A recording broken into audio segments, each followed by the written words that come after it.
তৃণমূলের দুর্নীতি নিয়ে গলাবাজি করার অধিকার ভারতীয় জনতা পার্টির নেই। যারা নিজেরাই এত বড় দুর্নীতিগ্রস্ত তারা কি করে বলে? বামপন্থী প্রতিনিধিদের কি রুড ব্যবহার কল্পনা করতে পারবে না। এরা ক্ষমতাচ্যুত হয়েছে, এদের এখনো দম্ভ গেল না। 2 টাকা কেজি চালের দরকারটা কি যদি মানুষ রোজগার করতে পারে?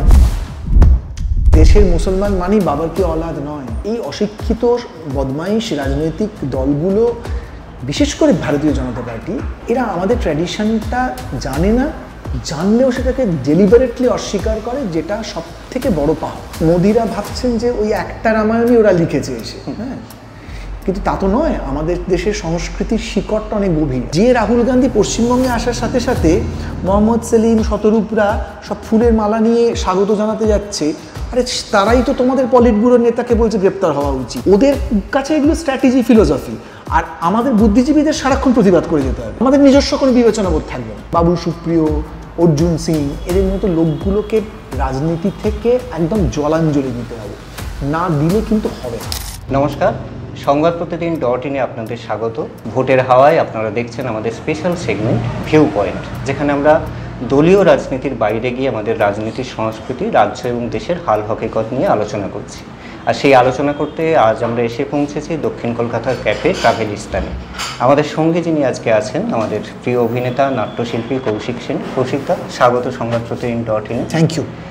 আমাদের ভিউ পয়েন্ট সেগমেন্টে আমরা যেটা বলছিলাম যে দলীয় রাজনীতির বাইরে গিয়ে যে রাজনৈতিক পরিসর হয়, সেই নিয়ে আমরা আলোচনা করছি। আমি আপনার সঙ্গে আলোচনাটা প্রথমেই শুরু করতে চাই যে বিন্দু থেকে। সালমান রুশদির নতুন বই নাইফ, ওখানে উনি একটা কথা বলছেন যে ছুরি যদি ঘৃণার মেটাফর হয়, প্রতীক হয়, তাহলে আমার গল্পটা হচ্ছে তার উত্তর দেওয়ার, ভালোবাসা দিয়ে সেই উত্তরটা দেওয়া এবং সেটাকে জয় করার। এই ভোটের প্রচার শুরু হলেই আমরা দেখি যে নেতাদের মধ্যে, তাবড় নেতা, রাষ্ট্রনেতা যাদের আরও দায়িত্বপূর্ণ হওয়ার কথা, তারা এমন মন্তব্য করছেন যেন সম্প্রদায়ে বিভাজন আরও বাড়ে, উস্কানিমূলক মন্তব্য হচ্ছে, কমিশনের নালিশও যাচ্ছে। তো এটাকে যদি আমরা ঘৃণার ছুরি বলি এবং তাতে যদি আমরা ছুরিবিদ্ধ হতে থাকি, এর পাল্টা গল্পটা আমরা মানুষরা কিভাবে তৈরি করতে পারি? সালমান রুশদির পক্ষে এটা লেখাটা এবং এই ভাবাটা সাধারণ মানুষের থেকে অনেক বেশি সহজ। তার কারণ সালমান রুশদি প্রথমত একজন শুধুমাত্র অসামান্য একজন লেখক নন, মানে ওর যে মনন, ওর যে শিল্প চর্চা, ওর যে স্তরে বিচরণ, সেখানে উনি একটা ঘৃণার ছুরিকে ভালোবাসার ছুরিতে পরিণত করতে পারেন। যদিও আমরা খুব ভালো করে জানি যে উনি কীভাবে আক্রান্ত হয়েছিলেন, কিন্তু শুধু ছুরি দিয়েই তো মানুষ আক্রান্ত হয় না। মানুষ আক্রান্ত হয় নানানভাবে। বিশেষ করে সমস্ত পৃথিবীর গরিব মানুষ, তাদের আক্রান্তটা হয় তারা পেটে, শিক্ষায়, স্বাস্থ্যে, চাকরিতে। সেইখানে যে ছুরিকাঘাতটা চলছে, ফলে সেইখানে আপনি কল্পনা করুন যে একটা সাধারণ মানুষ যে জানে না তার ছেলের ভবিষ্যৎ কী হবে, তার মধ্যে যুদ্ধ চলছে গোটা পৃথিবী জুড়ে। আমরা যদি শুধুমাত্র ভারতবর্ষের কথা না ভেবে গোটা পৃথিবীর কথাই ভাবি, আজকেও সকালে আমরা একটা ছবি দেখেছি যে একটা লোক অবাক হয়ে একটা কাপড়ে মোড়া একটা এইটুকু শিশুর দিকে তাকিয়ে বসে আছে। তো এখন ওই ছবিটা দেখে তার ভেতরে সে ভালোবাসাটা আনতে পারবেই না, পারবে না। মানে যে চর্চা থেকে সালমান রুশদি মানে ঘৃণার ছুরিটাকে ভালোবাসার ছুরিতে পরিণত করতে পারেন, যে বোধ, যে মননের জায়গা থেকে, ওই লোকটা পারবে তো। কারণ ওই লোকটা, গাজাতে যে বাচ্চাগুলো মারা গেল, তাদের আশেপাশে কিছু নেই, গরম পড়ে গেছে, জল নেই, আমরা দেখতে পাচ্ছি, আজকেও খবর পাচ্ছি আমরা। তো খুব ডিফিকাল্ট, এটা খুব ডিফিকাল্ট। এবং আমরা বুঝতে পারছি যে আসলে পৃথিবীটা শাসন করছে, আমরা যতই, এই যে তুমি এক্ষুনি বললে না যে রাষ্ট্রনেতারা না, অ্যাকচুয়ালি রাষ্ট্রনেতারা তো আমাদের শাসন করছে না, আমাদের শাসন করছে কিন্তু মুষ্টিমেয় কিছু বড় লোক। এটা ঘটনা, এটা প্রমাণিত হয়ে গেছে যে কোভিডের পরে কিভাবে ওয়েলথটা 5% মানুষের হাতে অ্যাকিউমুলেটেড হচ্ছে। বিরাট একটা অংশ, একটা বিরাট টাকা।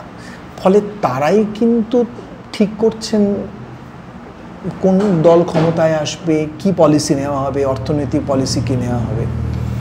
ফলে সেই স্বল্প সংখ্যক মানুষদের হাতে এত অর্থ এবং এত ক্ষমতা। আমি একটা ছোট্ট উদাহরণ দিই, এই কয়েক বছরখানেক আগে গ্রেটা থুনবার্গ, যে পরিবেশ আন্দোলনকারী মেয়েটি, একে এডিনবারা বুক ফেস্টিভ্যাল আমন্ত্রণ জানিয়েছিল। এডিনবারা বুক ফেস্টিভ্যালটা আমরা জানি পৃথিবী বিখ্যাত। তো গ্রেটা থুনবার্গ প্রথমে রাজি হয়েছিলেন যাবেন, তারপর উনি ব্যাক আউট করেন। উনি বলেন যে এই এডিনবারা বুক ফেস্টিভ্যালের সবথেকে বড় স্পন্সর যে, তার নাম হচ্ছে বেলি গিফোর্ড। সেই ভদ্রলোক যে ইন্ডাস্ট্রিটা করেন সেইটা পৃথিবীকে আরও দূষণ করছে, আরও দূষিত করছে। এবার মজা হচ্ছে, তুমি দেখো এডিনবারা বুক ফেস্টিভ্যাল, যেখানে কিনা সারা পৃথিবীর তাবৎ লেখক এবং বুদ্ধিজীবীরা এসে উপস্থিত হচ্ছেন, সেখানে শিল্প চর্চা হবে, জ্ঞানের চর্চা হবে, মানুষকে মুক্তির আলো দেখানো হবে। সেই ফেস্টিভ্যালটাই স্পন্সর করছে এমন একজন যে কিন্তু পৃথিবীটাকে দূষিত করছে একদিক থেকে। এর টাকাতে কিন্তু এডিনবারা বুক ফেস্টিভ্যাল হচ্ছে। ফলে গ্রেটা থুনবার্গ বলেছে যে আমি যাব না। এবারে এইটা হচ্ছে আমাদের সময় আইরনি। তুমি কিভাবে ঘৃণার ছুরিটাকে ভালোবাসায় পরিণত করবে, মানে কোনো রাস্তাই তো রাখছে না এরা। মানে এমনভাবে রাজনীতি এবং টাকার অধিকারী যারা, তারা এমনভাবে একটা নেক্সাস তৈরি করে ফেলেছে যে মানুষ, ধরো সালমান রুশদিরও বহু আগে গান্ধীজি তো এই কথাগুলো বলেছিলেন আমাদের দেশে, যে কারণে গান্ধীজির কথাগুলো এখনও এত বেশি চর্চা হচ্ছে গোটা পৃথিবী জুড়ে। যত দিন যাচ্ছেন গান্ধীজি আরও বেশি পার্টিনেন্ট হচ্ছেন, আরও বেশি প্রাসঙ্গিক হচ্ছেন, কারণ আমরা বুঝতে পারছি যে ঘৃণার জবাবটা ঘৃণা দিয়ে হয় না। কিন্তু এগুলো না তাত্ত্বিকভাবে শুনতে খুব ভালো লাগে, জানো তো। কিন্তু দৈনন্দিন জীবনে তুমি যদি যে কোনো একটা সরকারি হাসপাতালে যাও, তোমার পরের দিনই হয়তো তোমার মনে হবে বন্দুক তুলে নিয়ে হাতে। মানে যেভাবে মানুষগুলো ওখানে সাফার করছে, মানে চিকিৎসা তো ছেড়ে দাও, মানে মানুষকে মানুষের মতো ন্যূনতম সম্মানটাও দেওয়া হয় না। তখন তুমি কি করে সেটাকে ভালোবাসায় পরিণত করবে? এটা ক্রনিক ক্যাপিটালিজমের কথা চলেই এলো, কারণ না এসে কোনো উপায় নেই।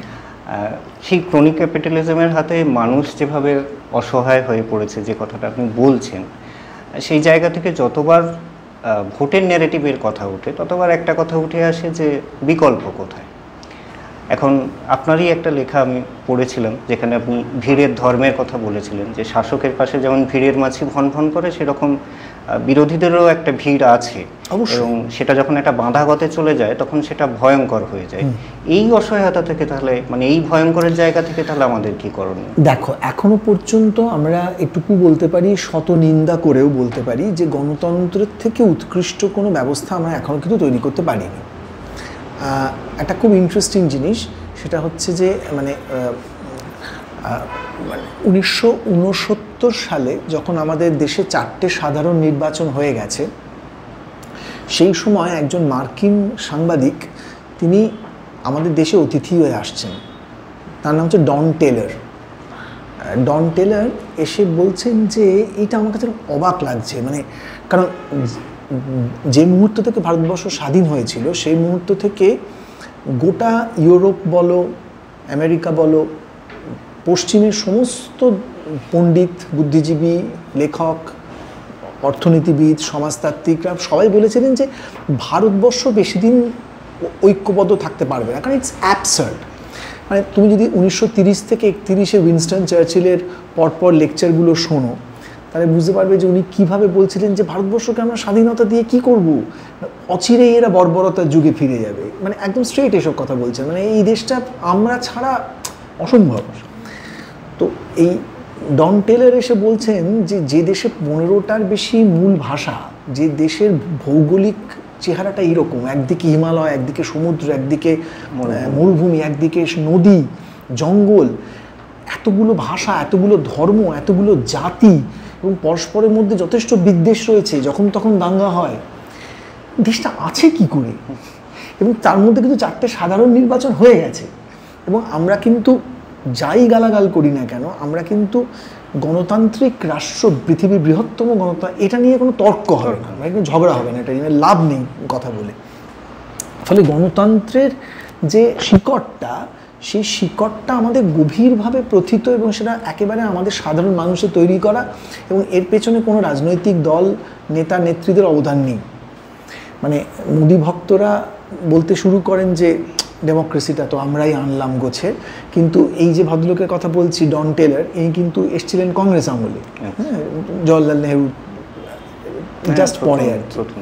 কিন্তু মানে ফলে তখন থেকেই কিন্তু ভারতবর্ষ একটা শ্রদ্ধা কুড়িয়ে নিয়েছে ইউরোপের কাছ থেকে যে আমরা ঐক্যবদ্ধ হয়ে থাকতে পারি। এবার কমপ্লিকেশনসগুলো আছে, যেটা তুমি বললে যে শাসকের একটা বয়ান, বিরোধীদের একটা বয়ান। তুমি যদি আমাদের রাজ্যেই দেখো, তুমি দেখবে যে আমাদের রাজ্যে যারা শাসন ক্ষমতায় আছে বা যে কোনো জায়গায় যারা শাসন ক্ষমতায় থাকে তাদের একটা বয়ান তৈরি হয়। মানে যখন আমার মনে আছে, যখন আমাদের এখানে পশ্চিমবঙ্গে যখন একটা পরিবর্তনের সময় এসেছিল, সেই সময় কিন্তু খুব স্বাভাবিকভাবে তৎকালীন যারা শাসক দল তারা তো তাদের একটা ন্যারেটিভ ছিল, কিন্তু তখনও সিভিল সোসাইটির বলবার মতো একটা পরিসর ছিল এবং তৎকালীন বিরোধী দল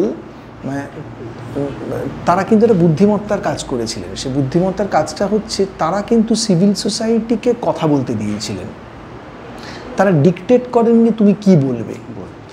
এটার মধ্যে তাদের কিন্তু আমি বলছি না যে তারা কোনো মহত্বের কাজ করেছিল, এটা কিন্তু তাদের একেবারেই পলিটিক্যাল একটা বুদ্ধিমত্তার পরিচয় ছিল যে সিভিল সোসাইটি যদি বর্তমান শাসক দলের বিরুদ্ধে কথা বলে সেটার আখেরে লাভ পাবেন তাঁরাই। ফলে সচেতনভাবে হোক অসচেতনভাবে হোক তৃণমূল অথবা মমতা বন্দ্যোপাধ্যায় সে সময় সিভিল সোসাইটিকে কথা বলতে দিয়েছিলেন। এমনকি আমার মনে আছে যে বিশাল মিছিলটা তৈরি হয় 14ই নভেম্বর যেটা বেরিয়েছিল, আমি তার অন্যতম সাক্ষী। সেই মিছিলে প্রথমে মমতা বন্দ্যোপাধ্যায় বলেছিলেন যে আমরা যাব, তাতে শঙ্খ ঘোষ বলেছিলেন যে উনি যদি হাঁটেন তাহলে আমরা যাব না। এবং ওনার বাড়িতে আমি, জয় গোস্বামী, অর্পিতা ঘোষ, আমার স্ত্রী রেশমি, আমরা 4 জন গিয়েছিলাম ওনাকে রাজি করাতে। এইটা বলতে গিয়েছিলাম যে আমরাও আপনার সঙ্গে সহমত, মমতা বন্দ্যোপাধ্যায় হাঁটলে আমরাও যাব না, আমাদের মমতা বন্দ্যোপাধ্যায়কে দরকার নেই, আমাদের আপনাকে দরকার আছে। শঙ্খ ঘোষের সেদিনের মিছিলে হাঁটাটা অনেক বেশি প্রয়োজন ছিল। মমতা বন্দ্যোপাধ্যায় কিন্তু এটা বুঝেছিলেন, উনি কিন্তু উইথড্র করে নিয়েছিলেন নিজেকে। এটা ঠিক পাশে পাশে আমি তোমার একটা অন্য উদাহরণ দিচ্ছি। 2016 সালে প্রধান নির্বাচন কমিশনার কলকাতায় এসেছিলেন এবং সল্টলেকের একটি হোটেলে উনি উঠেছিলেন এবং সেই হোটেলে উনি বিভিন্ন রাজনৈতিক দলের গ্রিভান্সগুলো শুনছিলেন। এবং 2016 সালের বিধানসভা নির্বাচনের তখন অলরেডি একটা দফা বা দুটো দফা হয়ে গেছে এবং একটা বা দুটো দফায় যথেষ্ট অশান্তি হয়েছে, মানে তৃণমূল আমলেই অশান্তি হয়েছে। তার প্রতিবাদ জানাতে বিভিন্ন রাজনৈতিক দলগুলো গেছে এবং আমরা সিভিল সোসাইটি থেকে আমরাও একই রকম প্রোটেস্ট জানাতে গেছি তৃণমূলেরই বিরুদ্ধে কিন্তু। এবং সেই টিমটার মধ্যে শঙ্খ ঘোষ আছেন, বোলান গাঙ্গুলি আছেন, জাস্টিস অশোক গাঙ্গুলি আছেন, আমি আছি, নাট্যকার চন্দন সেন আছেন, মানে নাট্য আননের চন্দন সেন নয়, ইনি হচ্ছেন নাট্যকার চন্দন সেন, যিনি ব্যারাকপুরে থাকতেন, সিপিআই প্রার্থী হয়েছিলেন। এবার মজার কথা হচ্ছে ও সুজাত ভদ্র আছেন এবং সুজাত ভদ্র, আমরা একটা বয়ান তৈরি করে নিয়ে গেছি, যে বয়ানটা হচ্ছে তোমার নির্বাচন কমিশনারকে জানানো যে বর্তমান শাসক দল তৃণমূল কংগ্রেস এই সন্ত্রাস করছে, আমরা চাই ফ্রি অ্যান্ড ফেয়ার ইলেকশন। খুব সুন্দর একটা, শঙ্খবাবু সেটা পড়ে সই করেছেন। সকাল 9টায় ওনাকে বাড়ি থেকে আমি তুলেছি, শুধু 1 কাপ চা খেয়ে বেরিয়েছিলেন। বেলা 2:30 বাজে যখন, তখনও নির্বাচন কমিশনার আমাদের সঙ্গে দেখা করেনি, উনি কিন্তু ওইখানেই বসে আছেন, শুধু ওনাকে 1 কাপ কফি খাওয়াতে পেরেছি। এরপরই কিছু বামপন্থী প্রতিনিধিরা এলেন, তারাও আমাদের সঙ্গে থাকবেন। তারা প্রথমেই এসে বয়ানটা দেখে বললেন, না এই বয়ানটা বড্ড হালকা হয়ে গেছে, মানে আরও অ্যাগ্রেসিভ হওয়া উচিত করে তারা একটা বয়ান আমাদেরকে পড়লেন এবং সে ভাষাটা এত তীব্র এবং এত বেশি রুড যে শঙ্খবাবু বললেন যে আমরা তো সিভিল সোসাইটির, আমরা তো পলিটিক্যাল পার্টি রিপ্রেজেন্ট করতে আসিনি, মানে এটা যদি কোনো পলিটিক্যাল পার্টি এই চিঠিটা দেয় দিতে পারে, কিন্তু আমি এই চিঠিটাতে সই করব না। এবং আমি সেই সময় ওই বামপন্থী প্রতিনিধিদের, আমি তাদের নামগুলো এম্বারেসড হবেন বলেন তারা বলছি না নামগুলো, কি রুড ব্যবহার কল্পনা করতে পারবে না। আমি ভাবছি যে এরা ক্ষমতাচ্যুত হয়েছে, এদের এখনও দম্ভ গেল না। এবং আলটিমেটলি আমরা বললাম যে এইটা হলে বোলান গাঙ্গুলি, আমি, শঙ্খবাবু, জাস্টিস গাঙ্গুলি, আমরা অনেকেই বললাম যে এরকম ভাষায় আমরা চিঠিটা দেব না। তখন তারা বুঝলেন এবং আলটিমেটলি যে বয়ানটা ছিল সেখানে সামান্য অদল বদল করে আমরা নির্বাচন কমিশনারকে সেই চিঠিটা দিলাম। আমি এই উদাহরণটা দিলাম ডিফারেন্সটা বোঝানোর জন্য। সেটা হচ্ছে যে আজকেও যখন তৃণমূলের বিরুদ্ধে আমরা যখনই মুখ খুলছি, এই বিরোধীদের একটা অংশ থেকে, এবং আমি পার্টিকুলারলি বলছি এখানে কিন্তু বামপন্থীদের অসহিষ্ণুতাটা ভীষণ প্রকট আমাদের কাছে, যেটা আমার কাছে বিস্ময়কর। ধরো আমি বললাম যে আমি এই ব্যাপারে মনে করছি এটা পুলিশ মন্ত্রী হিসেবে মমতা বন্দ্যোপাধ্যায়ের ব্যর্থতা। সঙ্গে সঙ্গে আমি দেখলাম পরের দিন ইউটিউবের কোনো একটা চ্যানেলে কোনো একজন লয়ার, মানে এখন তো সিপিএমের প্রচুর লয়ার প্রতিনিধি হয়েছেন, তো তাদের মধ্যে একজন বলছেন যে মানে এইটা উনি কেন বললেন, ওনার বলা উচিত ছিল মমতা বন্দ্যোপাধ্যায়ের পদত্যাগ করা উচিত। আচ্ছা, আমার প্রতিবাদের ভাষাটাও যদি তুমিই বলে দাও, ঠিক করে দেয় কোনো একটা দল, বরঞ্চ তাদের তো আমাদের প্রতিবাদটা ব্যবহার করা উচিত। মানে ধরো আমি চাকরি প্রার্থীদের সঙ্গে আমি এবং আমার ফ্যামিলি দেখা করতে গেছি, তার পরের দিনই ওরা বলতে শুরু করলেন এতদিন বাদে এলেন কেন। আমি জাস্ট বলতেই যাচ্ছিলাম। তো আমার বক্তব্যটা হচ্ছে আমি কখন যাব না যাব তো আমি ডিসাইড করব। এবারে তুমি যদি আমার সমস্ত ক্ষেত্রেই তুমি প্রমাণিত করতে থাকো যে না নন্দীগ্রাম সিঙ্গুরের সময় আপনি এইটা করেছিলেন আর আপনি এখন এইটা করছেন, মেলাতে থাকো, তাহলে তো আমার মনে হবে যে আমার প্রতিবাদ করার কোনো মানেই হয় না, কারণ তুমি আমায় ডিকটেট করছো। কারণ যারা শাসন ক্ষমতায় থাকে তারা তো ডিকটেট করবেই, কিন্তু বিরোধী দলেরও একটা বয়ান তৈরি হয়ে গেছে যে বিরোধিতাটাও তাদের ভাষা অনুযায়ী করলে তবেই তুমি বিরোধিতা করছো, নাহলে বিরোধিতা করছো না। মানে ইটস সো ভেরি ইন্টারেস্টিং। ফলে এইটা না মানে এখন না ইবসেনের এনিমি অফ দ্য পিপল নাটকটা করা খুব কঠিন, জানো তো। এনিমি অফ দ্য পিপলের যে লোকটা প্রতিবাদ করতে করতে একা হয়ে গিয়েছিল, এখন তুমি একা হতে পারবে না কিন্তু, কারণ তোমার পক্ষে কেউ না কেউ এসে যাবে। তুমি যদি শাসন ক্ষমতার বিরুদ্ধে কথা বলো, দেখবে তোমার পাশে প্রতিপক্ষ এসে দাঁড়িয়ে যাবে। প্রতিপক্ষর বিরুদ্ধেও তুমি যদি কথা বলো, আরেকটা থার্ড পার্টি এসে দাঁড়িয়ে যাবে। এখন মানুষের একা হওয়াটা খুব ডিফিকাল্ট, মানে যেটা ইবসেনের নাটকের মূল কথা ছিল যে he is the strongest who is alone, সেই হচ্ছে সব থেকে বেশি শক্তিশালী যে একা লড়াই করতে। মানে এখন সোসাইটি তুমি একা করতেও পারবে না, মানে তোমার তীব্রতম শোকের মুহূর্তেও তোমার সামনে মিডিয়ার একটা মানে মাইক্রোফোন আসবে, অথবা সোশ্যাল মিডিয়াতে তোমাকে নিয়ে খিল্লি করা হবে। সব থেকে হাসির কথা হচ্ছে, আমাকে দুদিন আগে একজন বলছিল যে এই যে এত কিছু হচ্ছে, বুদ্ধিজীবীরা কোথায়, যেটা খুব কমন ভার্সন, এবং উত্তেজিত সে লিখেছে শাওলি মিত্র কোথায়, ওনাকে তো দেখছি না। সে বেচারি খবরও রাখে না, সে শাওলিদি নেই আর এই ধরাধামে। তো এইটা হচ্ছে সোশ্যাল মিডিয়া, এইটা হচ্ছে ফেসবুক, এইটা হচ্ছে আমাদের রাজ্যের বিরোধী পরিসরের চিত্র। একার প্রতিবাদের কথা বলছিলেন যে সেটা হয়তো সম্ভব নয়, আপনাকেও সিভিল সোসাইটি রিপ্রেজেন্ট করতে গিয়ে অনেক কথা শুনতে হয়েছে, এখনও কথা শুনতে হয়, মাঝে মাঝেই প্রশ্ন করা হয় যে উনি কোথায়, কেন কিছু বলছেন না ইত্যাদি ইত্যাদি।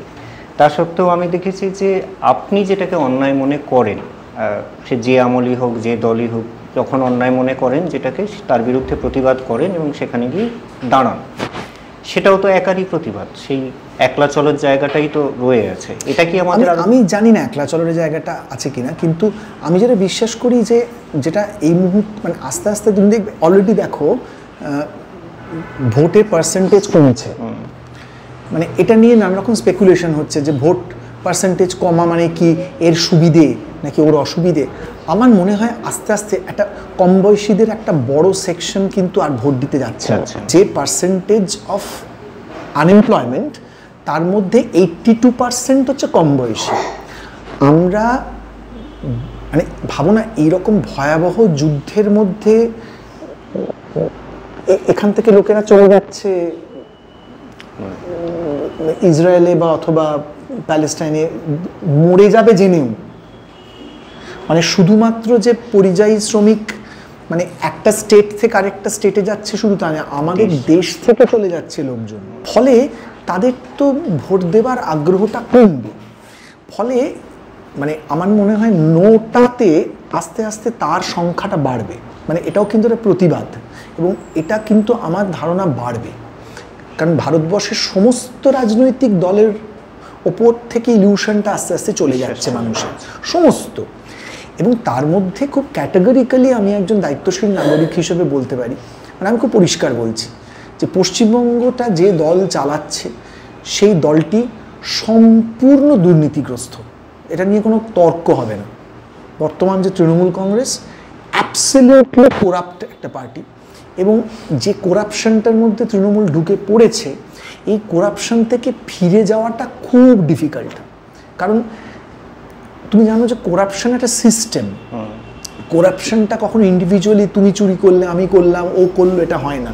এটা একটা সিস্টেম। এটা আমরা এই এসএসসি পরীক্ষাতে বুঝতে পারলাম যে এটা শুধু একটা দুটো লোকের কাজ নয়, এটা একটা কমপ্লিটলি একটা নেক্সাস, এবং এটা তৈরি করা হয়েছে স্ট্রাকচার্ড। ঠিক যেভাবে বিজেপি ইলেকটোরাল বন্ডটা তৈরি করেছিল, এটা স্ট্রাকচার্ড। পার্থক্যটা হচ্ছে সেটা হচ্ছে যে তৃণমূলের চুরিটা মানুষের কাছে পরিষ্কার হয়ে গেছে, আর বিজেপি যেহেতু ভারতবর্ষের সমস্ত মিডিয়া এবং আনফর্চুনেটলি আমাদের পশ্চিমবঙ্গেরও মিডিয়ার একটা বড় অংশকে কিনে ফেলেছে, সেহেতু ইলেকটোরাল বন্ড নিয়ে কথা হচ্ছে না। মানে তুমি জানো যে নির্মলা সীতারামনের হাজব্যান্ড তো বলেইছেন, উনি তো পরিষ্কার বলছেন যে এইটা শুধু মাত্র ভারতবর্ষ নয়, গোটা পৃথিবীর মধ্যে একটা অন্যতম বৃহৎ দুর্নীতি, যেখানে শুধু চুরি হচ্ছে না, তোলাবাজি হচ্ছে। মানে যে কোম্পানিগুলোর কোনো অস্তিত্বই নেই বা তাদের টাকার কোনো জোরই নেই, তারা মুহূর্তের মধ্যে কোটি কোটি টাকার বরাত পাচ্ছে, এবং তার থেকে একটা অংশ গভর্নমেন্টকে দিয়ে দিচ্ছে বা বিজেপিকে দিয়ে দিচ্ছে, বা যাদের বিরুদ্ধে সিবিআই ইডি তদন্ত চলছে তাদের মুহূর্তের মধ্যে তাদের তদন্তগুলো চলে যাচ্ছে। এমনকি 2019-এর পর থেকে মোদি যখন বলেছিলেন যে না খাউঙ্গা না খানে দুঙ্গা, এবং তাতে 25-27 জনের একটা সব থেকে দুর্নীতিগ্রস্ত নেতাদের একটা লিস্ট তৈরি করা হয়েছিল, এবং আমরা অচিরে দেখলাম ওই 25-26 জন নেতাদের প্রত্যেকটা বিজেপিতে জয়েন করেছে। এবং শুধু তাই নয়, তাদের বিরুদ্ধে 23 জন অন্তত, তাদের বিরুদ্ধে যা যা ইডি কেস ছিল, সিবিআই কেস ছিল, সমস্ত উইথড্রন হয়ে গেছে, ইনক্লুডিং শুভেন্দু অধিকারী। তো মানুষ ডিজেক্টেড হবেই।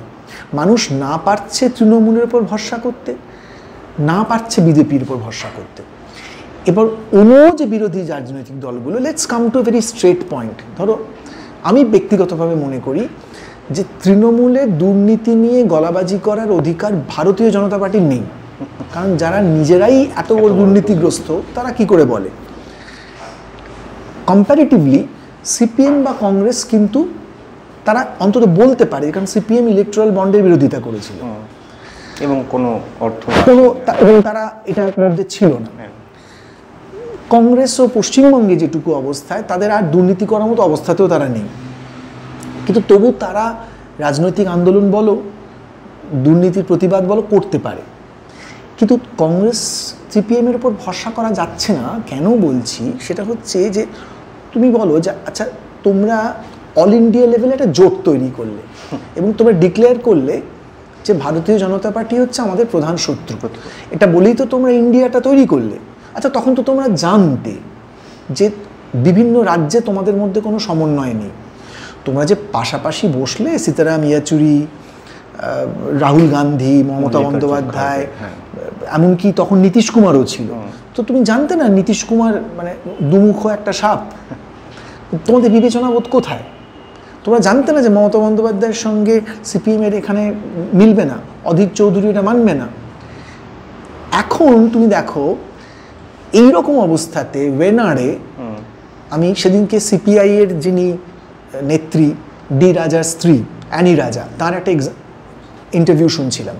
উনি বলছেন যে এই সাধারণ নির্বাচন 1977-এর পর সব থেকে গুরুত্বপূর্ণ নির্বাচন। তার কারণটা হচ্ছে যে এই নির্বাচনের পর যদি মোদি ফিরে আসে, আদৌ আর দেশে গণতান্ত্রিক নির্বাচন হবে কিনা সন্দেহ। এইরকম একটা গুরুত্বপূর্ণ নির্বাচন, সেখানে রাহুল গান্ধী দাঁড়িয়ে গেল সিপিআই এর বিরুদ্ধে। কেরলে তাই হচ্ছে। এবার এবং শুধু তাই নয়, আমি ইন্টারভিউ শুনেছি, কেরলের কংগ্রেসের প্রতিনিধিরা বলছেন যে পিনারাই বিজয়ন এবং তার পুরো পরিবার দুর্নীতিগ্রস্ত। রাহুল গান্ধী ওপেন মিটিংয়ে বলছেন পিনারাই বিজয়নকে কেন মোদি গ্রেপ্তার করবে না যদি অরবিন্দ কেজরিওয়ালকে করা হয়। তাহলে এই যে ছবিটা, এই ছবিটা যে অনৈক্যের ছবিটা তুলছে, কি করে আমরা পশ্চিমবঙ্গের হঠাৎ পশ্চিমবঙ্গে অধীরবাবু এবং মোহাম্মদ সেলিমকে দেখে মনে হচ্ছে দুজনে মেলায় হারিয়ে যাওয়া দুই ভাই।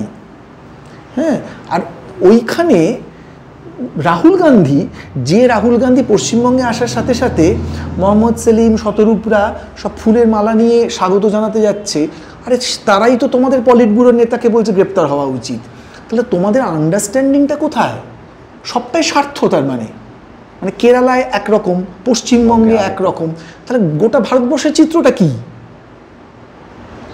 Isn't it confusing? এবার মজার কথা হচ্ছে, এই রাজনৈতিক দলগুলো যখন তুমি এদেরকে বলবে, তখন বলবে না এটা আমাদের স্ট্র্যাটেজি, কেউ বলবে এটা আমাদের ফিলসফি, কেউ বলবে, ওদের কাছে এগুলো স্ট্র্যাটেজি, ফিলসফি। আর আমাদের বুদ্ধিজীবীদের সারাক্ষণ প্রতিবাদ করে যেতে হবে, আমাদের নিজস্ব কোনো বিবেচনাবোধ থাকবে না। আমরা যদি কোথাও যাই বা না যাই, সঙ্গে সঙ্গে তার একটা মানে তৈরি করে বলা হবে, না উনি তো অমুক সালে এটা করেছিলেন, এখন কেন এটা করেননি।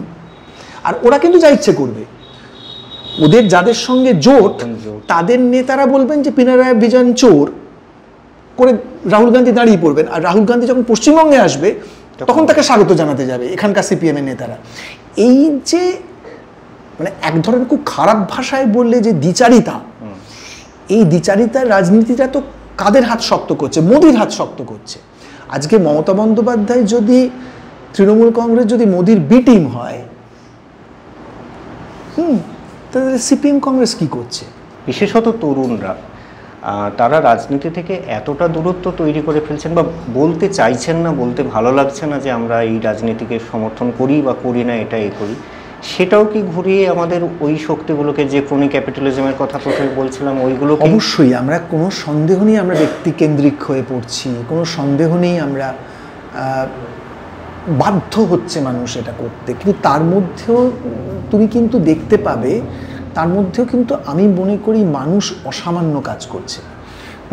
এই কোভিডের সময় তুমি বলো না, কোভিডের সময় ধরো এই যে রেড ভলেন্টিয়ার্স,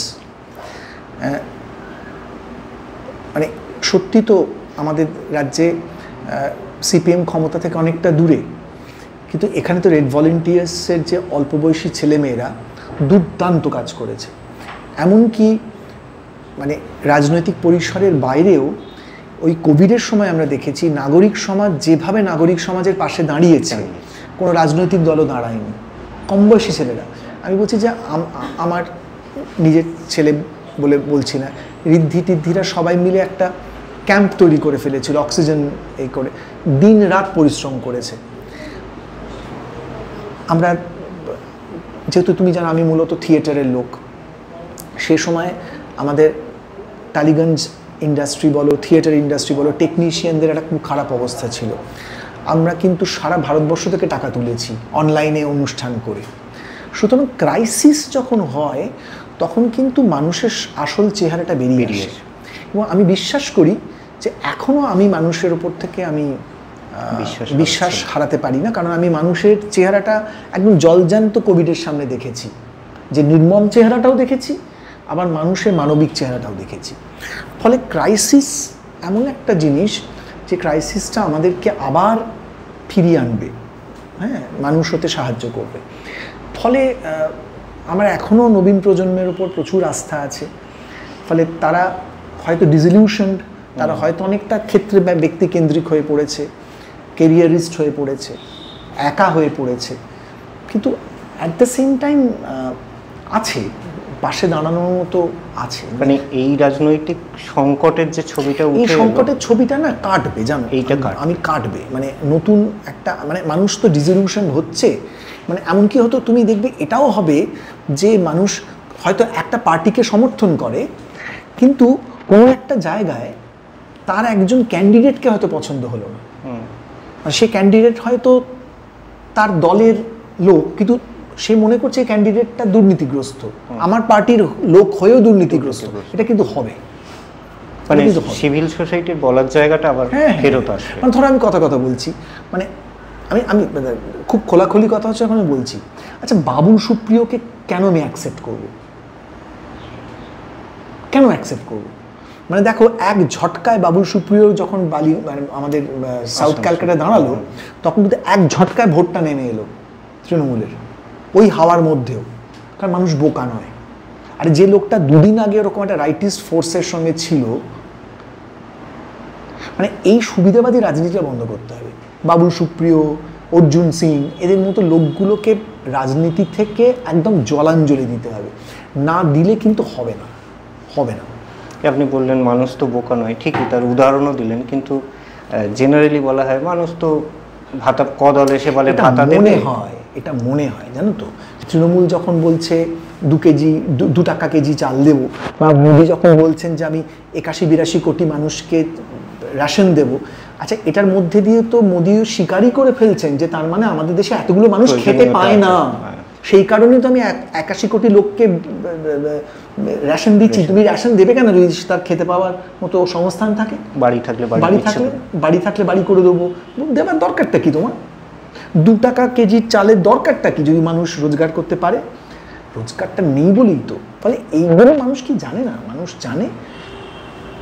মানুষকে এত বেশি জীবনের চাপে রাখা হয় যে সে বেচারে কিছু করতে পারে না, কিন্তু তাদেরকে বোকা ভাবার কোনো কারণ নেই। এই প্রসঙ্গেই আমার আরেকটা জিজ্ঞাসা, যে বলা হয় সোশ্যাল মিডিয়া খুব ভালো মতামত নির্মাণ করে, বিশেষ করে প্রোপাগান্ডাগুলো, মন্দির রাজনীতি হলে সবাই নাকি মানুষ প্রভাবিত হয়ে যায় ইত্যাদি। তাহলে তার উল্টো জায়গার যে কথাগুলো সোশ্যাল মিডিয়ায় আসে বা লেখা হয়, আপনারা বলেন, অনেকেই বলেন, সেই মতামতের জায়গাটা কি মানুষকে প্রভাবিত করে না? প্রথমত আমি বলি ব্যক্তিগতভাবে আমি সোশ্যাল মিডিয়াতে নেই, আমি ফেসবুক বা টুইটারে নেই। আমি ছেলের কাছ থেকে খবর পাই, বুঝতে পারি ওটা একটা অদ্ভুত জগৎ। কিন্তু সোশ্যাল মিডিয়া নিশ্চয়ই খুব স্ট্রং দিক আছে। ঋদ্ধি যখনই কিছু পোস্ট করে, আমাকে, রেশমিকে শোনায়, ঋদ্ধির যে রাজনৈতিক বোধ, সামাজিক বোধ, সেটা রেশমি এবং আমার দ্বারাই তৈরি হয়েছে। বিশেষত রেশমির একটা প্রভাব আছে ওর জীবনে। আমি এখনো মনে করি যে মানে সোশ্যাল মিডিয়ার একটা খুব স্ট্রং মাধ্যম, ওখানে অনেক কিছু করা যায়, গোটা পৃথিবীতে নানান ঘটনা তার সাক্ষী, অনেক কিছুর মতবাদ ওখানে তৈরি করা যায়। কিন্তু সোশ্যাল মিডিয়া যেটা হয়েছে ওটা না একটা ভ্যালিডেশনের জায়গা, মানে আমি কোথাও পাত্তা পাচ্ছি না, আমার ভ্যালিডেট করার জায়গাটা হচ্ছে সোশ্যাল মিডিয়া। আমি 4টি গালাগাল দিলাম, আমি 4টি খারাপ কথা বললাম, এমনকি মানে আমার যে প্রতিভাটা নেই, আমি জানি আমি কবিতা লিখলে, আমি অভিনয় করলে, আমি একটা ছবি বানালে সেটা অ্যাপ্রিসিয়েটেড হবে না, কিন্তু আমি আমার থেকে যোগ্য, অনেক বেশি যোগ্য কাউকে প্রথমত গালাগাল দিয়ে একটু আত্মতুষ্টি অনুভব করলাম, এবং আমি ওইখানে আমার প্রতিভাটা দেখিয়ে ভাবলাম যে, কারণ কি হচ্ছে, তুমি ফ্রিতে পাচ্ছ এবং কিছু লাইক পেয়ে যাচ্ছ, কিছু সমর্থন পেয়ে যাচ্ছ, সেখান থেকে তোমার একটা নিজের সম্পর্কে একটা আজীব ধারণা তৈরি হচ্ছে। ফলে এটা খুব ভয়ঙ্কর দিক। কিন্তু তার বাইরে আমি বলছি যে ফেসবুকটাকেও যেভাবে দখল করার চেষ্টা হচ্ছে, যে প্রত্যেকটা পলিটিক্যাল পার্টিরই এখন একটা করে আইটি সেল আছে, ফলে তারা তাদের মতো করে সংবাদ করছে। আবার এটাও ঠিক যে তার বিরুদ্ধে আবার একটা লড়াই হচ্ছে। এবার তোমাকে খুঁজে নিতে হবে, মানে একটা সময় আমাদের ক্রাইসিস ছিল ইনফরমেশন পাওয়া যায় না, আর এখন ক্রাইসিসটা হচ্ছে এত বেশি পাওয়া যায়, তার থেকে বেছে নিতে হবে। মানে প্রোপাগান্ডাগুলো একটু বেশি ছড়াচ্ছে, অন্য জায়গাগুলো একটু কম ছড়াচ্ছে। দাদা, নির্বাচন এলেই এই ভাতার কথা উঠে আসে, এ দল বলে এত দেবো, ও দল বলে এত দেবো, নির্বাচনী ইশতেহারগুলোতেও পাইয়ে দেওয়ার কথা থাকে, সবাই একটু বেশি করে পাইয়ে দিতে চায়। তো মানুষকে এটা দেয়া হবে, ওটা দেয়া হবে, সেটা দেয়া হবে বলা হয়, কিন্তু উল্টো দিক থেকে কি একটা মানুষেরও ইশতেহার থাকা উচিত যে মানুষ কি চাইছে আর কি চাইছে না? আমি হয়তো তোমার কথার উত্তরটা একটু ডিফারেন্টলি দিতে চাইবো। আজকে সকালবেলা আমি একটি পত্রিকাতে একটা আর্টিকেল পড়েছি, সেটা আমাকে খুব নাড়িয়ে দিয়েছে। আমি সেটার একটা ছোট্ট অংশ দর্শকদের জানাতে চাই, এবং তার উত্তরটা, মানুষের ইশতেহারটা কি জানো তো? মানুষের ইশতেহার একটাই, মানুষ না খুব বেশি চায় না। সেটা হচ্ছে যে ওই ঈশ্বর পাটুনি যখন মা অন্নপূর্ণাকে পার করে দিয়েছিলেন না, তখন উনি বলেছিলেন না যে আমার ছেলে যেন দুধে ভাতে থাকে, এর বেশি কিন্তু মানুষ কিছু চায় না, জানো তো। মানুষ শান্তি চায় এবং একটু দুধে ভাতে থাকতে চায়। এর একটা অদ্ভুত আজকে উদাহরণ পেলাম, সেটা হচ্ছে আমাদের দেশে তো প্রচুর রামায়ণ লেখা হয়েছে, মানে মোদিরা ভাবছেন যে ওই একটা রামায়ণই ওরা লিখেছে এসে, হ্যাঁ, কিন্তু তা তো নয়। আমাদের দেশের সংস্কৃতির শিকড়টা অনেক গভীর। আমি জানতামই না হনুমানকে গাজী আখ্যা দেওয়া হয়েছিল। মানে গাজী কিন্তু একটা আরবি টার্ম। গাজী মানে হচ্ছে সে যে ধর্মযুদ্ধ করেছিল। বহুদিন আগে আমাদের বাংলাতে মল্লভূমি, যেটা এখন হচ্ছে বাঁকুড়া, সে মল্লভূমিতে মানে এক ধরনের ছোট ছোট পালা লেখা হতো, তার নাম হচ্ছে রায়বার পালা। সে রায়বার পালার মধ্যে একটা অংশ ছিল, সে অংশটা হচ্ছে লঙ্কা কাণ্ড থেকে নেওয়া। এই রায়বার পালাটা লিখেছিলেন একজন কবি, তার নাম ফকিররাম কবিভূষণ। তিনি কবিরাজ উপাধি পেয়েছিলেন। তা এর একটা লেখা আছে লঙ্কা কাণ্ড নিয়ে, সেখানে সে ভাঙা হিন্দি, তখনকার সময় এটা হচ্ছে 17th সেঞ্চুরি, 1703, সেখানে ভাঙা হিন্দিতে উনি লিখছেন, অঙ্গদ হামারা নাম, मेरे नाथ प्रभु राम, ये राम कौन हो, ना ही जान संपद सोहे, तई सीता करके चोरी, तुम लाया लंकापुरी। এইটা হিন্দি থেকে, ভাঙা হিন্দি থেকে একজন নকল করছেন, তার নাম হচ্ছে হরিদেব শর্মা, ঠিক আছে, এটা থেকে বাংলা অনুবাদ করছে। এবং সেখানে লিখছে, নববন্দ হনুমন্ত বলবন্ত গাজী, শতসিন্ধু গতিলম্ফ, বিপরীত বীর দম্ফ, অরিকাণ্ড হলিকম্প রণঝম্প তেজি। মানে একটা হিন্দু দেবতা হনুমানকে গাজী আখ্যা দিচ্ছে। এটাই হচ্ছে আমাদের সংস্কৃতি, এটাই হচ্ছে আমাদের মাটি, বুঝতে পেরেছ? এটাই হচ্ছে সাধারণ মানুষের ইশতেহার, যে আমরা শান্তিতে থাকবো, আমরা চারটি খেয়ে পড়ে থাকবো। এটাই আমাদের ভারতবর্ষ, এটাই আমাদের ভারতবর্ষ। তার মানে যত ভাঙাভাঙি হোক, যত উস্কানি হোক, যা কথা আমরা আলোচনা করলাম, কোথাও একদিন মানুষ ফিরে আসবে, কারণ এটা আমাদের ট্র্যাডিশন। এই অশিক্ষিত বদমাইশ রাজনৈতিক দলগুলো, বিশেষ করে ভারতীয় জনতা পার্টি, এরা আমাদের ট্র্যাডিশনটা জানে না, জানলেও সেটাকে ডেলিবারেটলি অস্বীকার করে, যেটা সব থেকে বড় পাপ। আমি শেষ করব আলোচনা দুটো ছোট ছোট প্রশ্ন দিয়ে। রাজ্যের বহু নেতানেত্রীও এই মুহূর্তে ভোট প্রচার করছেন এবং অনেক কথা বলছেন, কেন্দ্রের নেতা নেত্রীরাও আসছেন, তারাও ভোট প্রচার করছেন এবং নানা রকমের কথাবার্তাই হচ্ছে, যে কথাবার্তাগুলো হওয়া হয়তো উচিত নয় প্রকাশ্যে। দুজনদের জন্যই যদি একটা কথা বলেন, অন্তত আমাদের সংস্কৃতির নিরিখে। আমি তো উদাহরণ দিলাম, তাদের ন্যাচারালি আমার ইন্টারভিউটা দেখার সময় নেই, অন্তত বই টইগুলো যদি একটু পড়েন, মানে মানে রাজনৈতিক নেতা নেত্রীদের একটু শিক্ষিত হওয়া দরকার। শিক্ষিত মানে সবাইকে যে MA BA পাস করতে হবে তার তো কোনো মানে নেই। অন্তত আমাদের মানে আকবরের মা যখন অসুস্থ মারা যাচ্ছিলেন, তখন উনি ওনার ইচ্ছা অনুযায়ী আকবর রামায়ণটাকে ফার্সিতে, আরবিতে ট্রান্সলেট করেছিলেন। তো মানে বাবার কি অলাদ বলার আগে যদি ওরা একটু এগুলো ভাবেন, যে দেশের মুসলমান মানেই বাবার কি অলাদ নয়, হ্যাঁ, তেমনি বিরোধী দলের রাজনৈতিক নেতাদেরও বলা প্রয়োজন। সেটা হচ্ছে যে আপনারা যে মোদির বিরুদ্ধে লড়ছেন, নিজেদের মধ্যে খেইটা বন্ধ করুন, না হলে আর লড়বেন কি করে। আর আমরা প্রথমে বলেছিলাম যে দলীয় রাজনীতির কথা আনবো না, মানে সেই অর্থে দলীয় রাজনীতির কথা আনিও নি। একদম শেষে যদি একটুখানি বলি যে যদি কোনোদিন দলীয় রাজনীতিতে আসেন, ধরে নেওয়া যাক প্রধানমন্ত্রী হলেন, দেশের জন্য যদি একটা কাজ করতে বলা হয়, প্রথম কাজটা কি করবেন? না, আমরা যে আলোচনাটা করলাম ভীষণ মানে সবটা খুব বাস্তবের মাটিতে দাঁড়িয়ে করলাম। আমি শেষে এরকম কোনো ইউটোপিয়ান কথাবার্তা দিয়ে শেষ করতে চাই না। আমি খুব প্রাউড যে আমি ভারতবর্ষে জন্মেছি, পশ্চিমবঙ্গে জন্মেছি, এবং আমি একজন নাট্যশিল্পী। আমি থিয়েটার করে খেতে পাবো না বলে আমি সিনেমা টেলিভিশন করি, আদারওয়াইজ আমার সিনেমা টেলিভিশন করতেও ভালো লাগে না। খেতে পেলে আমি করতাম না, থিয়েটার করে খাওয়া যায় না নেহাত, সেই জন্য আমাকে সিনেমা সিরিয়াল করতে হয়। আমি একজন নাট্যশিল্পী হিসেবে খুব খুশি। আমি আমার যা কথা, যা বলার, আমি আমার শিল্পের মাধ্যমেই বলব।